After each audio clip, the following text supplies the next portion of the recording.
ॐ तव कथामृतं तप्तजीवनं कविभिरीडितं कल्मषापहं श्रवणमङ्गलं श्रीमदाततं भुवि गृह्णन्ति ये भूरिदा जनाः। श्री रामकृष्ण वचनामृत। ठाकुर मणिरामपुर तथा बेलघर के भक्त लोगों के साथ बातचीत कर रहे हैं। प्रसंग है माया तथा मुक्ति। बेलघर से गोविंद मुखोपाध्याय आदि भक्तगण आए हैं। श्री रामकृष्ण जिस दिन उनके मकान पर पधारे थे उस दिन गायक का जागो जागो जननी यह गाना सुनकर समाधिस्थ हुए थे। जागो जागो जननी ये कुंडलिनी महाशक्ति से प्रार्थना करते हैं ये कि माँ जागो, कब तक सोई रहोगी। तो क्या है, भक्ति का प्राबल्य जब होता है तब कुंडलिनी शक्ति जागृत होती है। किसी चीज़ को उद्बुद्ध करने के लिए कोई प्रयोजन जरूरत होता है। तो नॉर्मल तौर पे सबके ही अंदर कुंडलिनी शक्ति है, लेकिन एकदम सुसुप्त अवस्था में साधारण लोग का बस बहुत यदि हुआ तो 2-3 चक्र तक जाते हैं और बस वहीं उनकी इति हो जाती है। लेकिन साधक का धीरे धीरे करके जब हृदय पद्म के ऊपर आती है तब असली जागरण शुरू होता है। उसके आगे की अवस्था तो सांसारिक ही अवस्था कही जाती है। एक गाना सुन करके ठाकुर समाधिस्थ हुए। गाना याद दिलाता है कुंडलिनी महाशक्ति कैसे जागृत होती है, और ठाकुर तो सभी अवस्थाओं को पार कर चुके हैं, इसलिए थोड़ा सा भी याद दिलाने से उनको तुरंत याद हो जाता है। एक जगत श्री रामकृष्ण देव के लिए मानो केवल ईश्वर या ईश्वरी प्रसंग के लिए ही बना हुआ है, और बाकी कुछ का मूल्य बहुत कम है बोल करके ही, इसका ज़्यादा कुछ मूल्य नहीं था। ईश्वरी प्रसन्न हुआ, तुरंत उद्दीपना हो गई। कहीं टेढ़ा लड़का खड़ा हुआ है, वहीं श्री कृष्ण की उद्दीपना हो जाती है। बाघ देखते हैं, माँ दुर्गा की याद आ जाती है। ऐसे ही क्योंकि ईश्वर से व्याप्त ही सब कुछ है, और जितनी भी देवी देवता या परंपरा मान्यता हैं सभी उस भावना को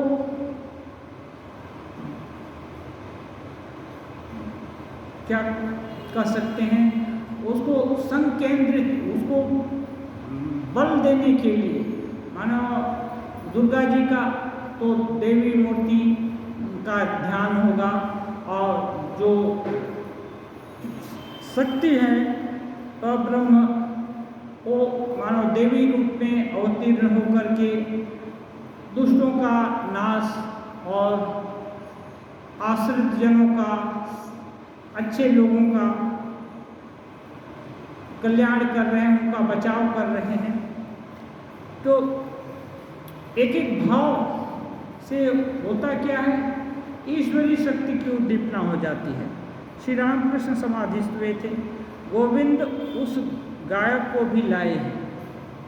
श्री रामकृष्ण गायक को देखकर आनंदित हुए और कह रहे हैं, तुम कुछ गाना गाओ। गाना बहुत अच्छा माध्यम है इधर उधर से हटाकर मन को सीधा भगवत तत्व में लगा देने के लिए। लेकिन कुछ देर गाना सुना, अश्रुपुलक हुआ, याद भी आया, सब भूल गया, और फिर जहाँ के तहाँ रह गए। सामान्य लोगों का ऐसा ही होता है। लेकिन जो साधक हैं वो जो बात याद हो जाती है या सुन लेते हैं, वो बात उनके दिमाग में चुभ जाती है, एक तरह से दाग काटना बोलते हैं, दाग लग जाता है कि नहीं ऐसा है, इतने प्रेम से माँ को पुकारा जा सकता है। श्री राम कृष्ण देव एक जगह जा रहे थे, लड़का लोग बोल रहा है कैसा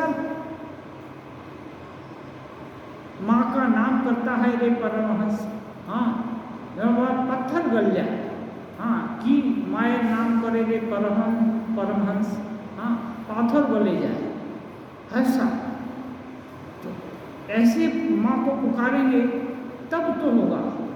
माँ एकदम दूर नहीं रह सकती हैं, इसलिए गाने के माध्यम से भगवत उद्दीपना सहज और सरल तरीके से हो जाती है। गाने का गायक गाना गा रहे हैं, गाने का आशय है, पहला गाना है किसी का दोष नहीं है माँ, मैं अपने ही खोदे हुए कुएं में डूब कर मर रहा हूँ, अपना ही खोदा हुआ। ये क्या है, हम लोग अपने से ही विभिन्न चीज़ भगवत वस्तु को छोड़कर और दूसरी चीज़ चाहते हैं, जितनी भी दूसरी चीज़ें हैं सब हम चाहते हैं, भगवान को छोड़ देते हैं वो बाद के लिए, सुनते भी हैं तो भी होता है कि इतनी क्या जल्दी है, अभी तो बहुत समय है, हाँ तो बहुत समय है तो समय बीत जाता है। इसलिए जितनी भी इच्छा दूसरी हुई वो एक तरह से गड्ढा हो गया, कुआं खोद दिया, और फिर उस कुएं में गिरने से क्या होता है, बिना किसी के सहारे से निकल नहीं सकते, किसी का सहारा चाहिए, या तो रस्सी का सहारा चाहिए या सीढ़ी का सहारा चाहिए या कोई सहारा चाहिए। ऐसे खोद तो देते हैं लेकिन अब बिना सहारे के निकल से गिर गए तो अब नहीं निकल सकते, वो में डूबने लगे तो किसी के सहारे के लिए पुकारते हैं, तो फिर माँ से पुकारते हैं। माँ सदगुरु को यदि भेज देती है तो धीरे से उबार भी देते हैं, तो पुकारने से शब्द सुनते हैं तो फिर कोई जो भी रहेगा थोड़ा तो जवाब देगा, इसलिए माँ शब्द सुनती हैं और माँ को पुकारा तो माँ गुरु जी को भेज देती हैं और गुरु जी जाकर उबार देते हैं। दूसरा गाना है रे यम मुझे न छूना, मेरी जात बिगड़ गई है। यदि पूछता है कि मेरी जात कैसे बिगड़ी तो सुन, उस सत्यानाशी काली ने मुझे सन्यासी बना दिया है। सन्यासी बनना माने अपने जात से अलग हो जाना, और सन्यासी का मतलब सम्यक न्यास, और विधि विधान सबका से दूर हो गया तो जात तक चली गई। तो जब जात चली गई तो आगे आगे छुआछूत का बहुत भेद होता था, जो जाति च्युत हो गया तो उसको छूते भी नहीं थे। विवेकानंद जी विदेश गए तो ठाकुर की पूजिता काली माँ का दर्शन करने के लिए भी उनको वहाँ एंट्री नहीं मिला पहली बार, इतना तक कट्टरता थी, वहाँ घुसने नहीं दिया लोग। क्यों? काला पानी के उस पार चले गए, जाति चली गई है या विदर्भी हो गए हैं जो हुई, ऐसी ऐसी रूढ़ी। तो कहते हैं हे, और ये तो साधक हैं इसलिए यम को बोल रहे हैं, यम तुम तो कुलीन लोगों को जाति वालों को छूते हो, मेरी जात चली गई का ये मुझको मत छूना। ये दूसरे तरफ से भी बोलना है कि यम अब तुम्हारी क्या विसाख कि तुम मुझको छुओ, क्योंकि मैं तो सन्यासी हो गया।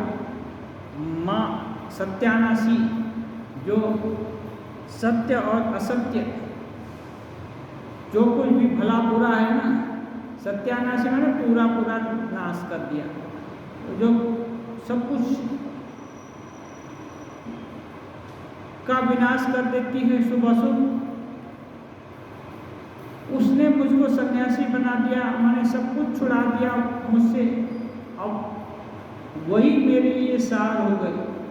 तो अब जब ऐसी माँ मेरी हो गई तो भला अब तुम यहाँ कैसे आ सकते, तुम्हारा निषेध हो गया। कई तरह से बोला जाता है। तीसरा गाना है जागो जागो जननी, कितने ही दिनों से कुल कुंडलिनी मूलाधार में सो रही है। माँ अपना काम साधने के लिए मस्तक में चलो, जहाँ तक सहस्र दल पद्म में परम शिव विराजमान हैं। सच्चक्र को भेद कर चैतन्य रूपिणी, मन के दुख को मिटा दो। ये कातर कंठ से प्रार्थना है कि माँ उठो, जहाँ तुम्हारा अंतिम स्थान है वहाँ चलो, शिव से मिलन करा दो बस। तो चैतन्य रूपिणी का चैतन्य वहीं पर जाकर सार्थक होता है कि माँ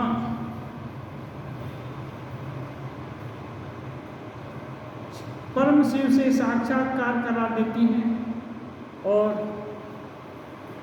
सत्य चक्र का भेदन हो जाता है और जीव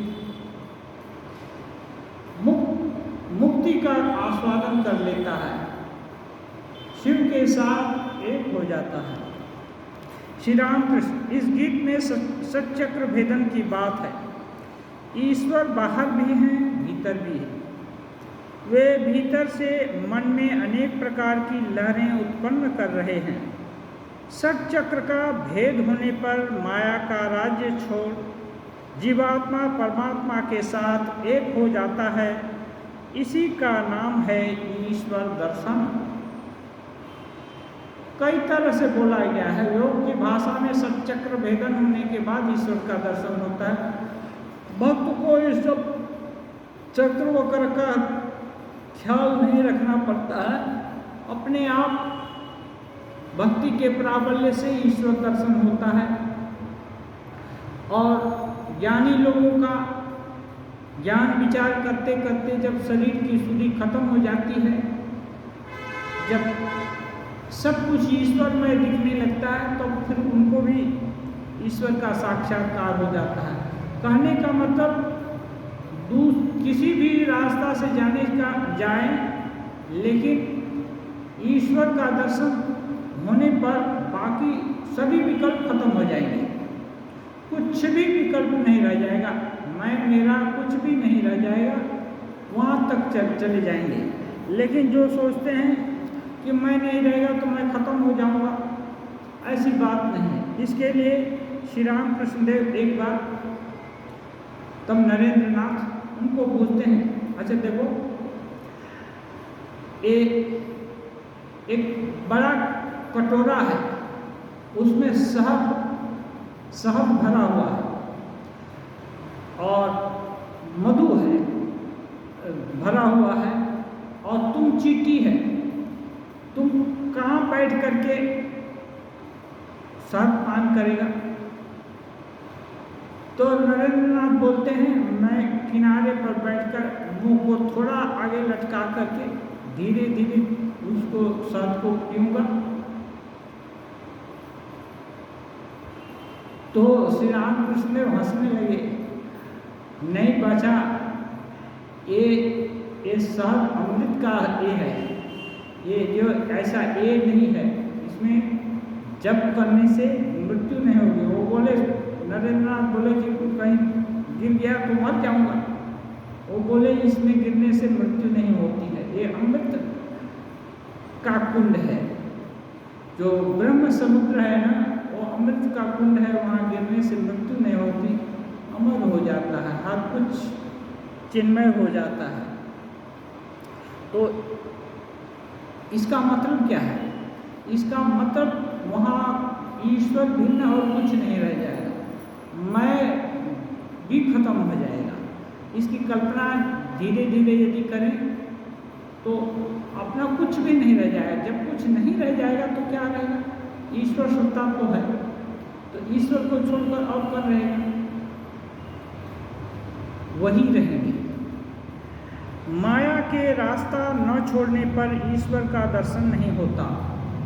राम, लक्ष्मण और सीता एक साथ जा रहे हैं। सबसे आगे राम, बीच में सीता और पीछे लक्ष्मण है। जिस प्रकार सीता के बीच में रहने से लक्ष्मण राम को नहीं देख सकते, उसी प्रकार बीच में माया के रहने से जीव ईश्वर का दर्शन नहीं कर सकता। एक उपमा दे रहे हैं, जहाँ सीता वहाँ माया नहीं है, लेकिन उपमा दे रहे हैं राम जी को। यदि मान लिया ईश्वर और बीच में सीता माता जी हैं, उनके पीछे लक्ष्मण जी हैं। अब लक्ष्मण जी राम जी को नहीं देख पाते, तो माया यदि बीच में है तो दिखाई नहीं देता है। लेकिन माया थोड़ी हट जाए कि अच्छा देखो, तब दिखाई देती है।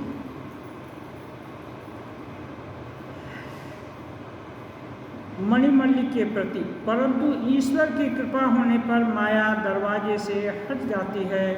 जिस प्रकार दरबान लोग कहते हैं, साहब की आज्ञा हो तो इसे अंदर जाने दो।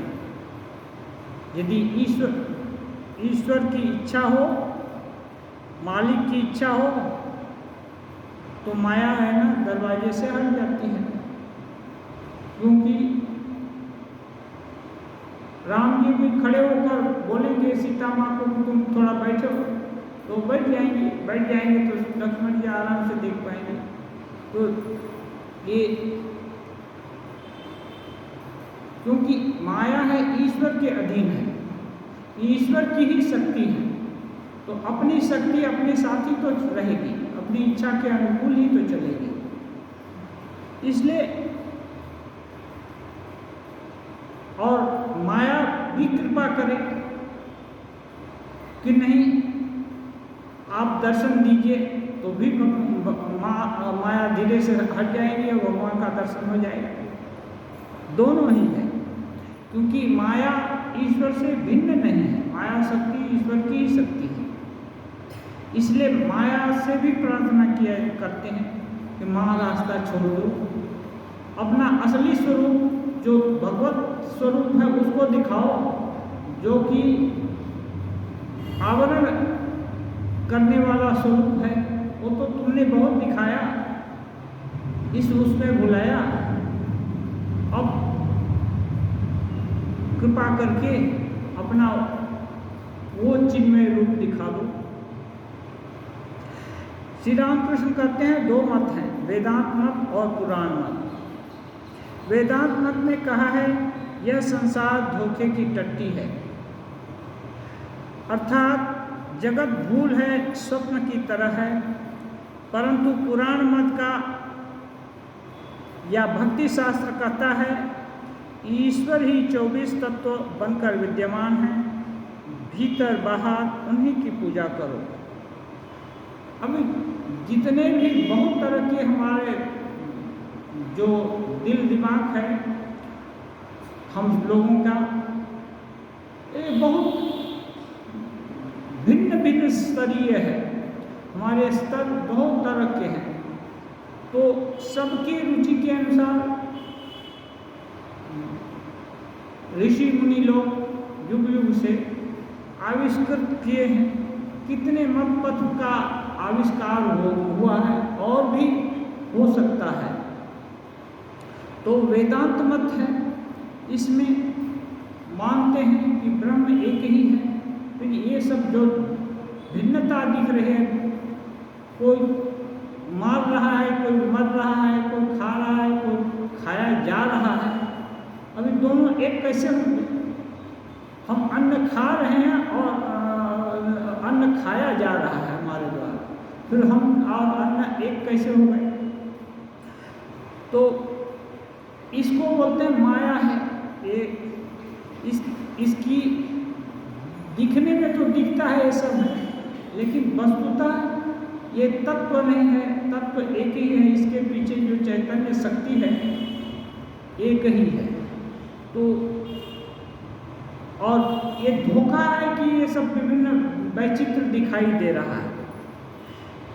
कहिए ये जो वैचित्र दिखाई दे रहा है और जिसमें हम फंस जाते हैं, वैचित्र दिखाई दे तो कोई हानि नहीं है, लेकिन किसी सांप सामने से जा रहा है तो कोई हानि नहीं है, लेकिन देख कर डर लग जाए तो इससे हानि है, हार्ट बीट बढ़ जाएगा।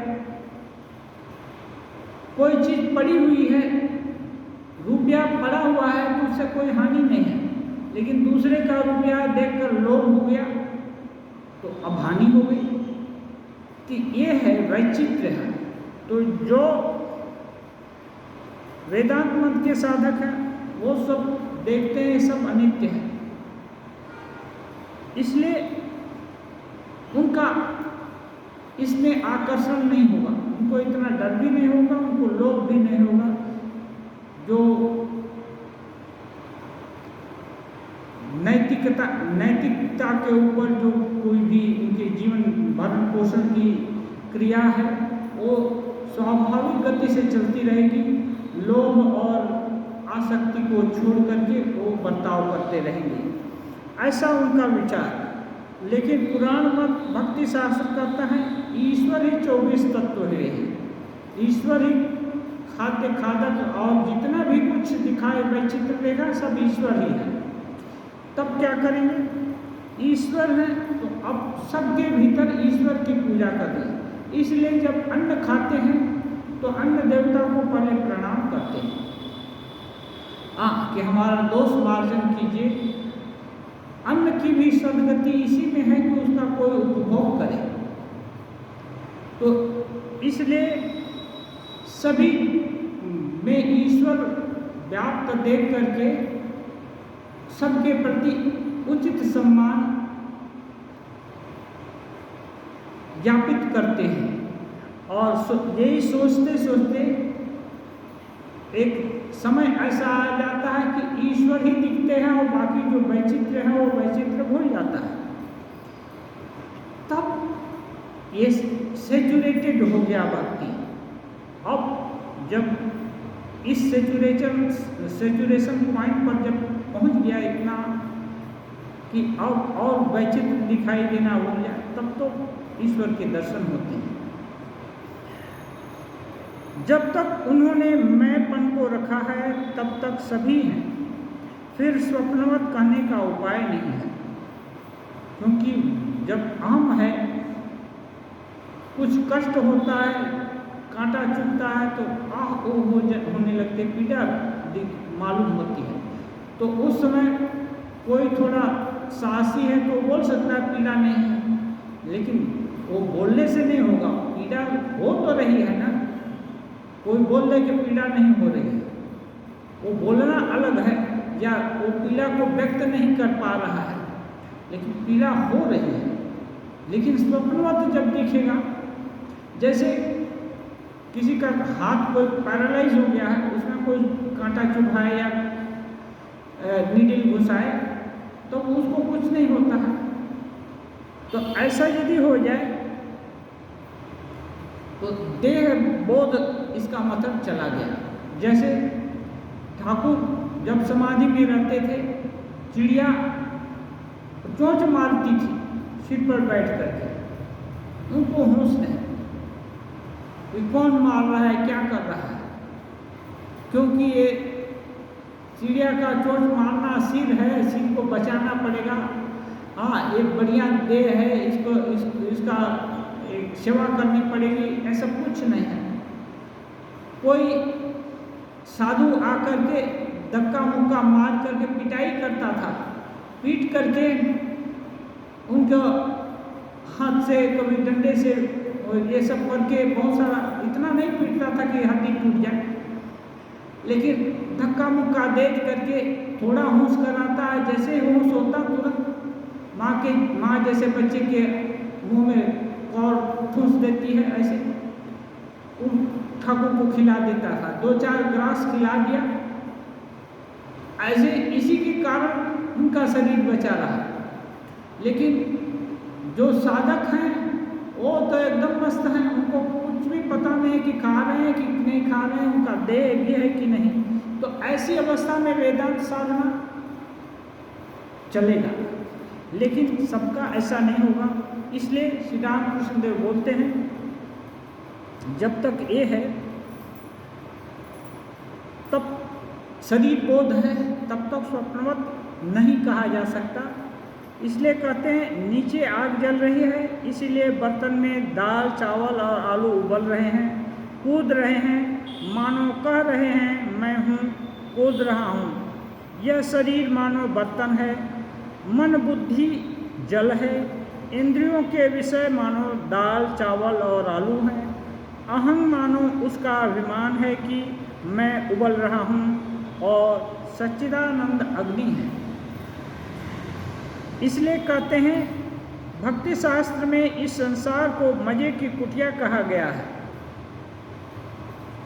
ये जो कुछ भी है वो ईश्वर से व्याप्त है, इसलिए ये मजे की कुटिया है। कोई दुख नहीं, कोई सुख नहीं है। एक खेला है माँ का, और जो भी साधक है वो खेल का एक अंग है। खेलने में हो सकता है ड्रामा हो रहा है तो कोई राजा बनता है, कोई चोर बनता है, कोई सिपाही बनता है, लेकिन हैं तो एक ही दल वाले। सिपाही बना और कोई राजा बना तो बड़ा हो गया, ऐसा नहीं होता। वो पात्र हिसाब से बड़ा बना है। ऐसे तो सभी एक ही हो सकता है, जो सिपाही हो उसका रोल राजा से भी बढ़िया हो। इसलिए ये संसार है। आज एक ड्रामा का जो पूरा रोल सभी लोग बढ़िया से निखुत भाव से अदा करते हैं, तब पूरे ड्रामा अच्छा माना जाता है। इसलिए ये जो संसार है जब ईश्वर में दिखेगा तब ये मजे की कुटिया है, इसमें कोई जंजाल नहीं है ऐसे साधक के लिए। राम प्रसाद के गाने में है यह संसार धोखे की टट्टी है, इसलिए एक ने जवाब दिया यह संसार मजे की कुटिया है। काली का भक्त जीवन मुक्त है, नित्यानंदमय है। भक्त देखता है जो ईश्वर हैं वे ही माया बने हैं, वे ही जीव जगत बने हैं। भक्त ईश्वर माया जीव जगत सबको एक देखता है। कोई कोई भक्त सभी कुछ राममय देखते हैं। राम ही सब बने हैं, कोई राधा कृष्ण मय देखते हैं। कृष्ण ही ये 24 तत्व बने हुए हैं। जिस प्रकार हरा चश्मा पहनने पर सभी कुछ हरा हरा दिखाई देता है, अब वो कल्पना करने में भी आनंद आता है कि सभी कुछ ईश्वर ही हुए हैं। तब कहाँ सुख, कहाँ दुख, कहाँ वैचित्र्य। जितना भी वैचित्र्य है सब ईश्वर से व्याप्त है। और ऐसी जिसकी धारणा दृढ़ हो जाती है, ईश्वर भी उसका ख्याल रखते हैं। ऐसे व्यक्ति के लिए बोले हैं गीता में, योग क्षेमम वहाम्यहम्, ऐसे का ख्याल भी रखते हैं। क्योंकि भेद बुद्धि खत्म हो गई है। अब लड़के को होश नहीं है, जानकारी नहीं है कि आग में हाथ डालने से जलेगा भी, तो माँ सतर्क रहती है कहीं आग में हाथ ना डाल दे, कहीं उबलती हुई हंडी न पकड़ ले, कहीं कुछ गड़बड़ न कर दे, या कहीं कुआं है तो कुएं में गिर न जाए। और लड़के को कोई फिक्र नहीं है, लेकिन माँ को फिक्र होती है कि कहीं कुछ गड़बड़ न कर दे।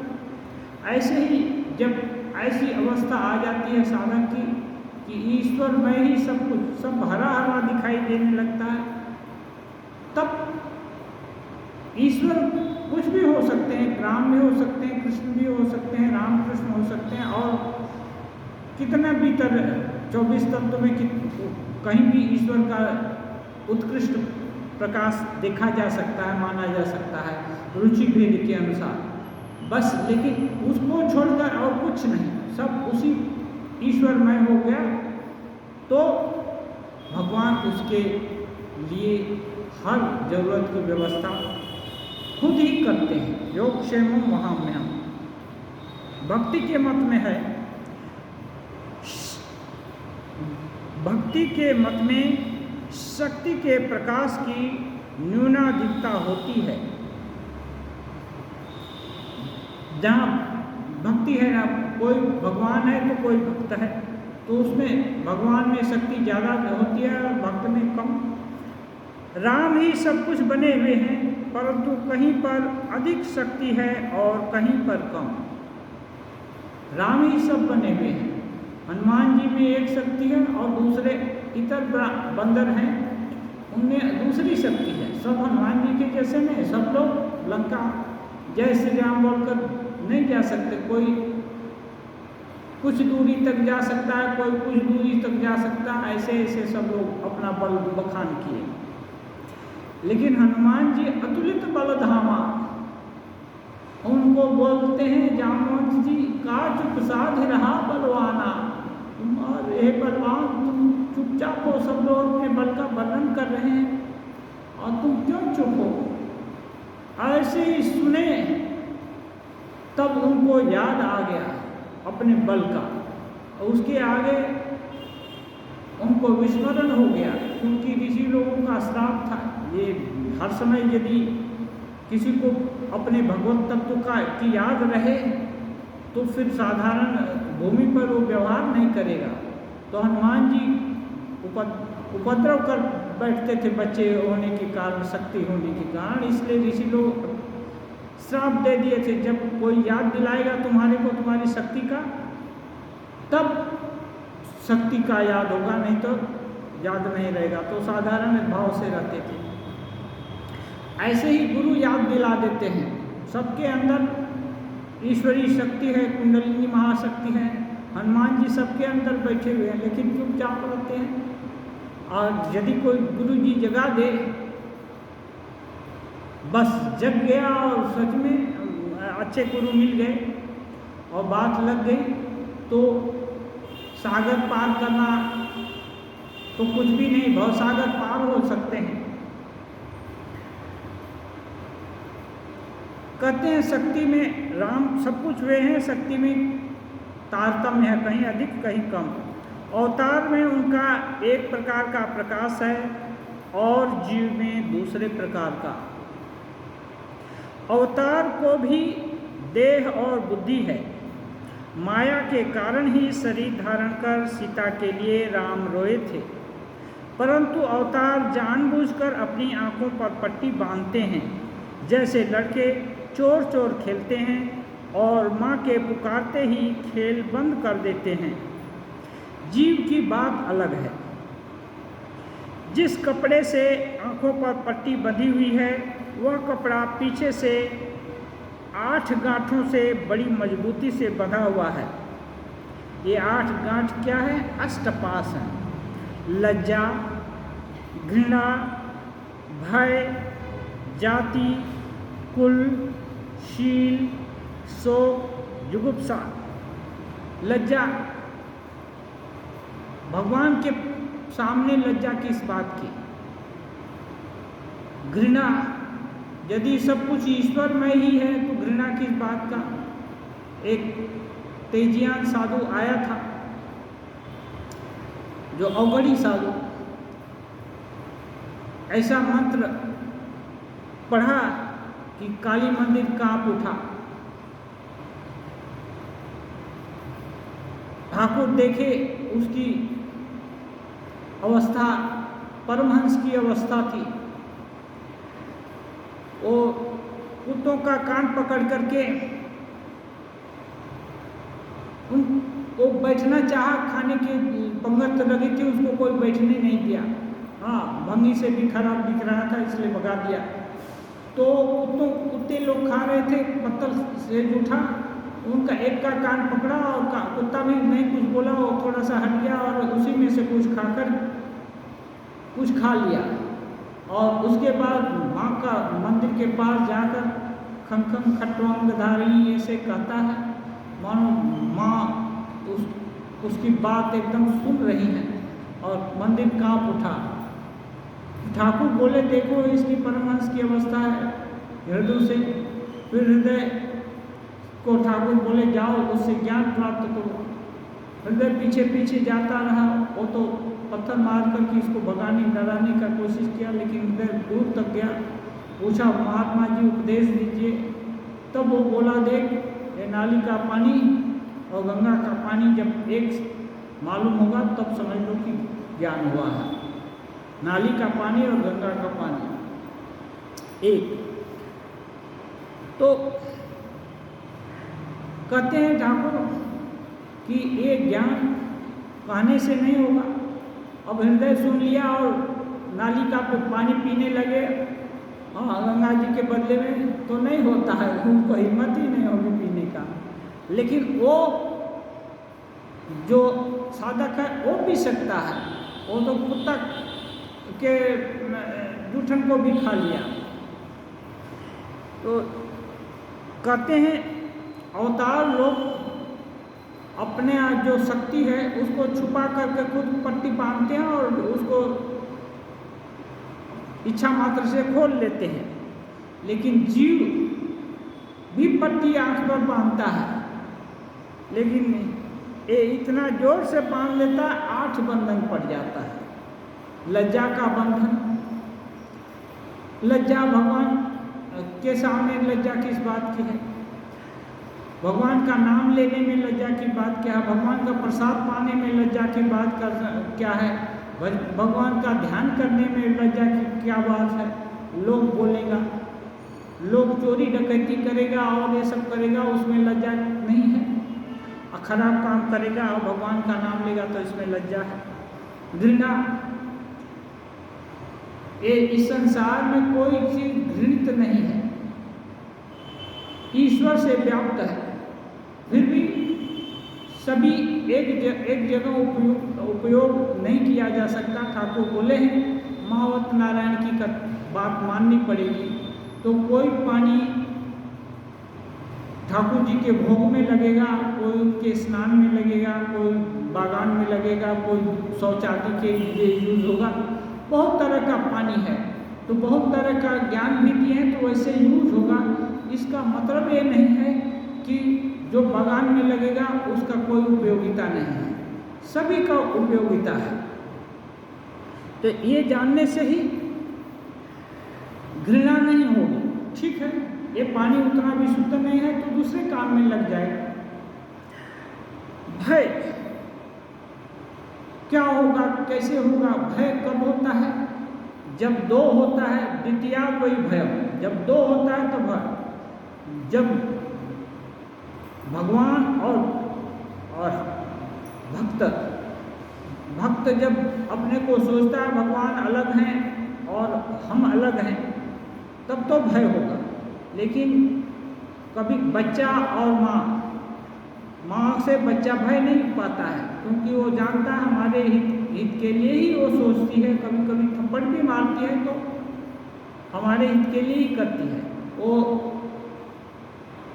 क्रोधित होकर भाग नहीं जाता या बदला लेने की नहीं सोचता कि कल माँ थप्पड़ मारा है तो आज हम भी मारेंगे, ऐसा कुछ ये नहीं होता है। तो भय तब होता है जब 2 की भावना होती है, हमारा कोई नुकसान करेगा, कुछ छीन लेगा, कुछ ये हो जाएगा, तब ये होता है भय। जाति, बहुत तरह की जाति में आदमी भी बटे हैं और इसमें तो जाति संस्कार बोलते हैं। ये योग में और ये जो है सांख्य दर्शन में जाति है।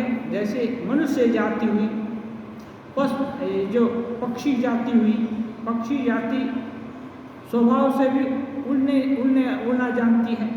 बत्तख एक ये हो, हंस वो जाति है। वो पैदा होने से थोड़ा ही पानी में गिरे तो पानी में कभी डूबेगा नहीं। ऐसे ही विभिन्न तरह की जाति हो जाती है, इसको जातिगत भेद बोलते हैं। और यहाँ भी ब्राह्मण क्षत्रिय वैश्य शूद्र और इसकी भी हजार जाति। तो कोई सोचता है हम सुपीरियर हैं, कोई सोचता है हम इंफीरियर हैं, और जो सुपीरियर सोचता है उसको घमंड होता है, वो अपने घमंड में चूर रहता है, और जो सोचता है कि हम नीची जाति के हैं वो साहस नहीं कर पाता है। इसलिए ठाकुर बोले भक्तेर जात नहीं, भगवान के जो भी भक्त हैं उनमें कोई भेद नहीं है। वहाँ भगवान नहीं देखते हैं कि कौन किस जाति से आ रहा है, भगवान देखते हैं कि कौन क्या चाह रहा है।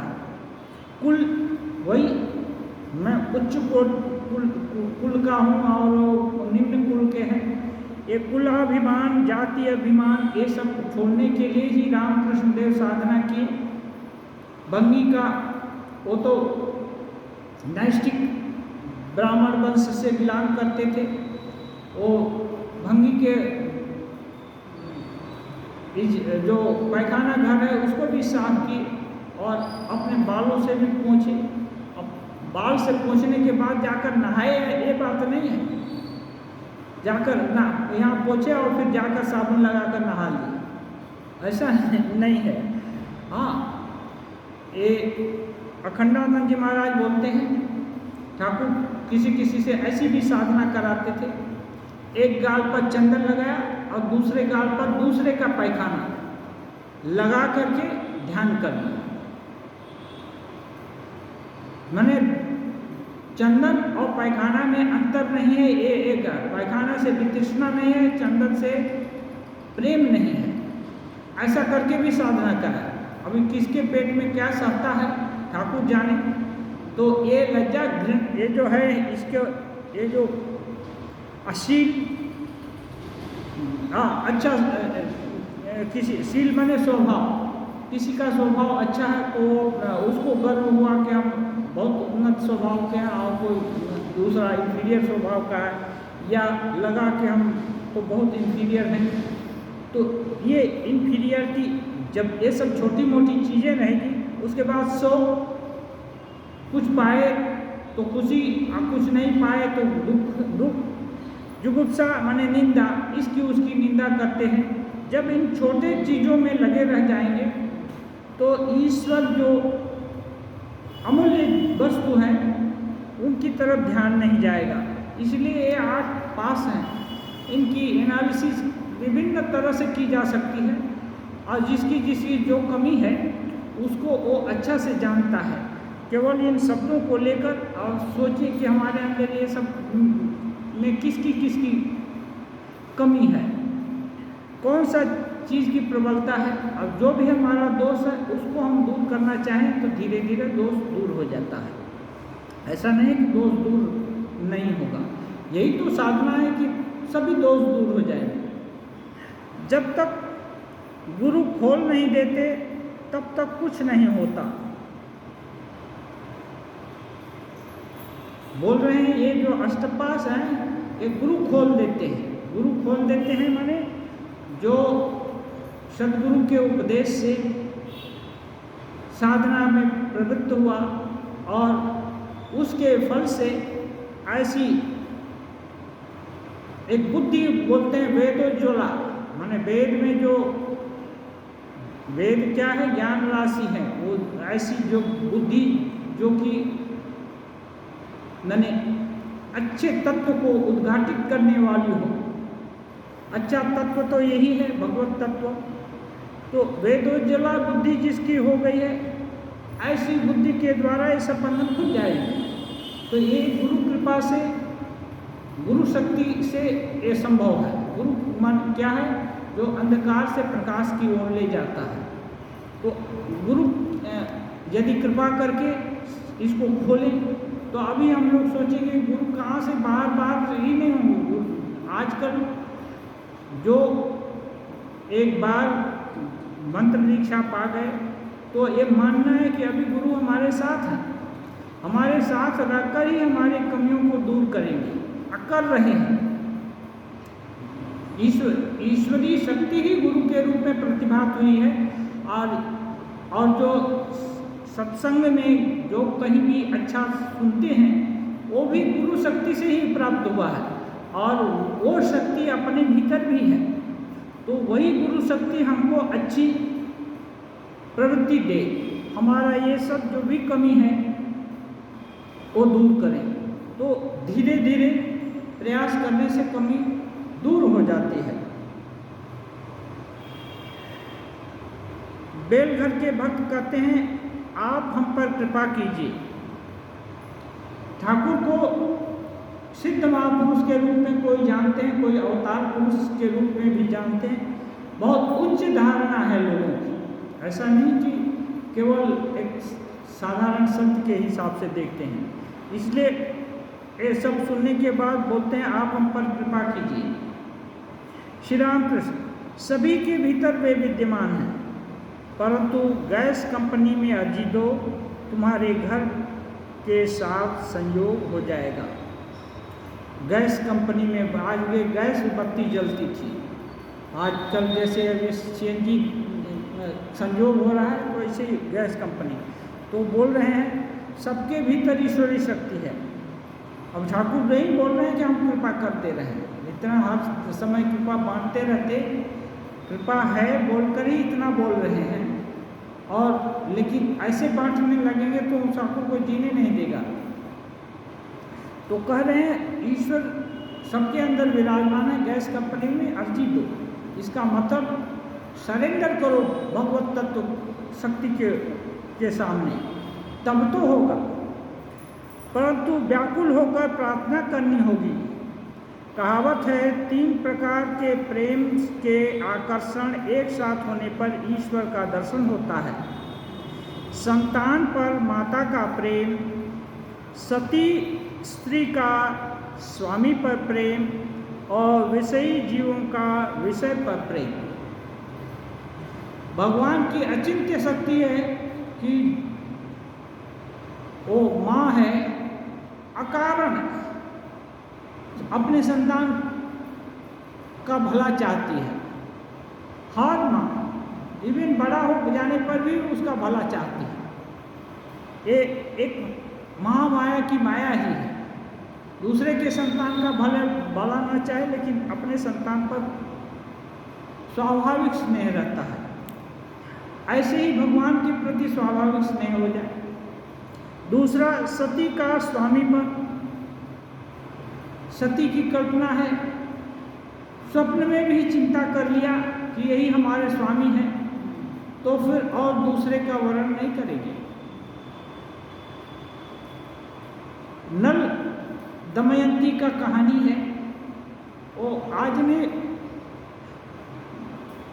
महाभारत में है। दमयंती हंस के मुख से, हंस राजहंस जो होते हैं, हंस भी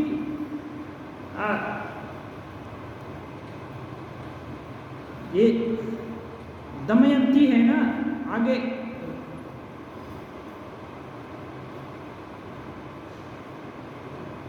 जो अच्छे लोग हैं उनकी गुणावली कहीं न कहीं कोई भाट जाकर बोलते हैं, या प्रसिद्धि हो जाती है, हो जाती थी। ऐसे राजा लोगों की भी, और किसी के यहाँ जो गुणवान लड़की होती थी और रूपवान गुणवान, यही तो ज़्यादा ये होता था, तो उसका भी।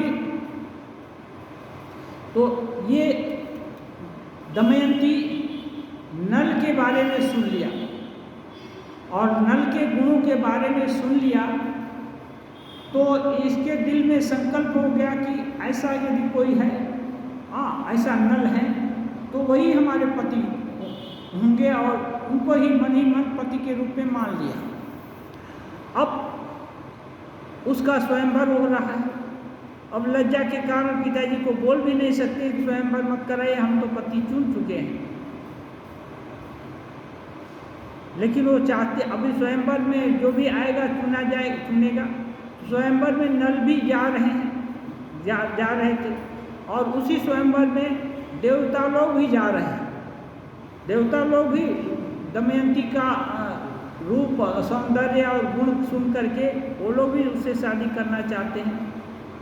उसमें इंद्र हैं, यमराज हैं, अग्नि देवता है और एक कोई देव।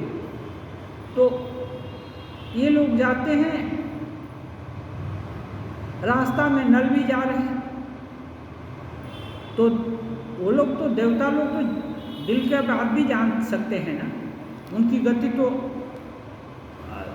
अबाधित रहती है। तो बुलाए नल को, सुनो, तो सुने, प्रणाम किए, देवता हैं, क्योंकि नल भी साधारण ये नहीं थे। प्रणाम किए तो देवता लोग बोला एक काम तुम्हें करना है। वो बोले क्या, आज्ञा दीजिए। वे बोले जाकर दमयंती को बोलो हम 4 जन हैं, इंद्र, यम और अग्नि और वरुण, शायद ही 4 जन थे। हम 4 जन हैं, हम लोग भी स्वयंवर में आएंगे, हम लोगों में किसी एक को वरण कर ले, जिसको भी पसंद हो। तो बोला इंद्र कि देखिए ये मैं कैसे कर सकता हूँ, मैं भी तो वहीं जा रहा हूँ स्वयंवर में। तो एक ही जुआ खेलने का यदि सभी तो दूसरे को चांस कैसे देगा।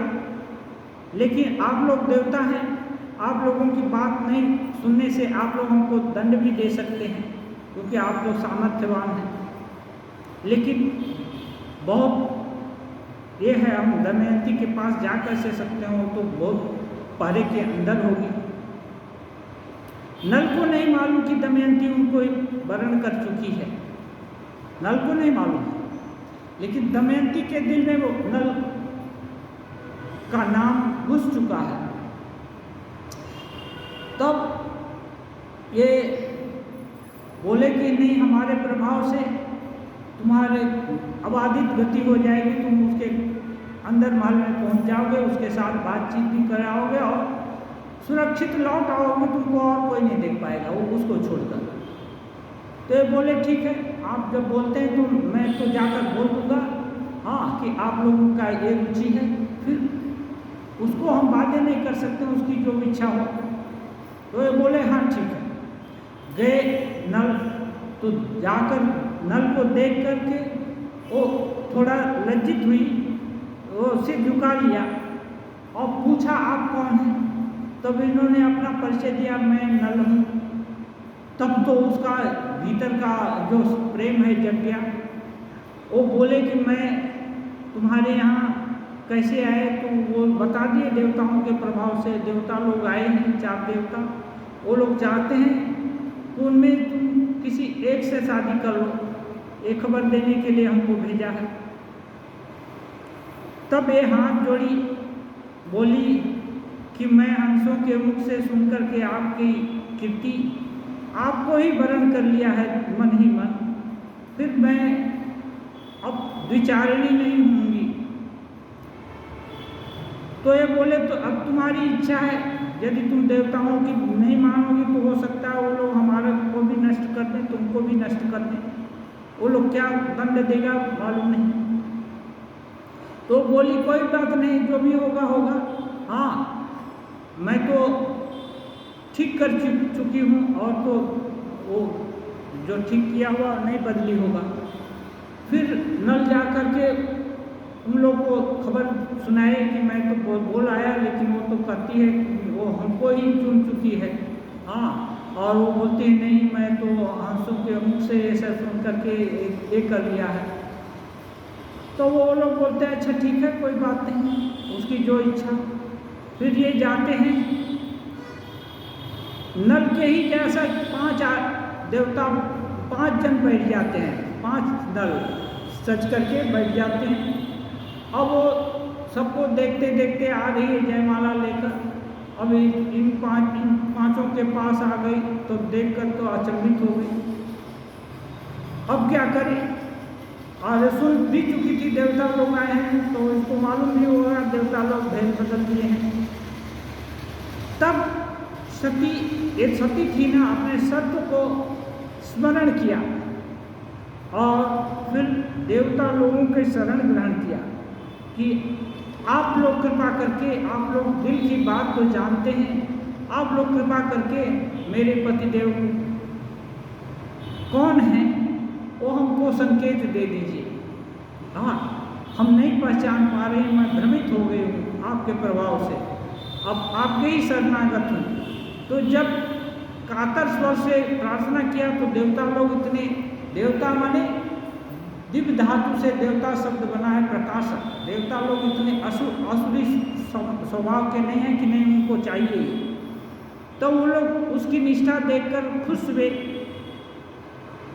वो बोले, वो कुछ नहीं बोले। फिर इसको मालूम हो गया कि देवता लोग की क्राइटेरिया क्या होती है।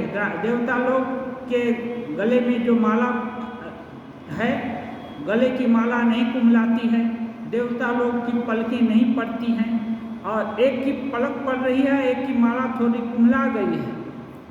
माला पढ़ने से शरीर की गर्मी रहती है ना, उससे माला ये हो जाती है।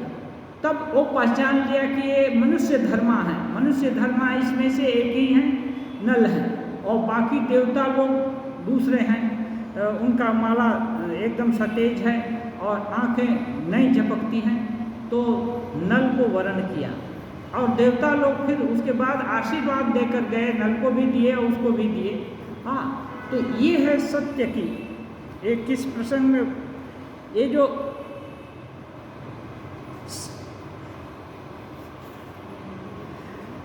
सती का पति पर प्रेम, तो ये है, एक बार इच्छा हो गई तो देवता को भी ठुकरा दिया, ये सती का उदाहरण है। और उसके बाद और भी लंबी कहानी है वो उसके सतीत्व की परीक्षा का। ये बहुत अच्छा है, रोचक है, पढ़ने लायक, सुनने लायक, समझने लायक है। और ठाकुर बोलते हैं विषयी जीवों का विषय पर प्रेम, ये तो जग जाहिर है। लोग दूसरे की संपत्ति हड़पने के लिए क्या नहीं कर देते, कौन सा कांड नहीं कर दे रहे हैं, ये सब ये तो आजकल जग जाहिर है, इसको बोलने का नहीं है। तो लेकिन जिस आकर्षण के कारण, जिस लोभ के कारण ये सब करते हैं, ये सब यदि जोड़ दिया जाए और उसको उस आकर्षण को भगवान की तरफ अपना, उस आकर्षण को जोड़ करके अपना ये बना करके भगवान की तरफ उसको, उस प्रवृत्ति को मोड़ दिया जाए, तब ईश्वर दर्शन होते हैं। ओम निरंजनम नित्यम अनंतरूपम भक्तात्मकं पाधृत विग्रहं वै ईशावतारं परमेशमीड्यं तं राम कृष्णं शिरसा नमामि।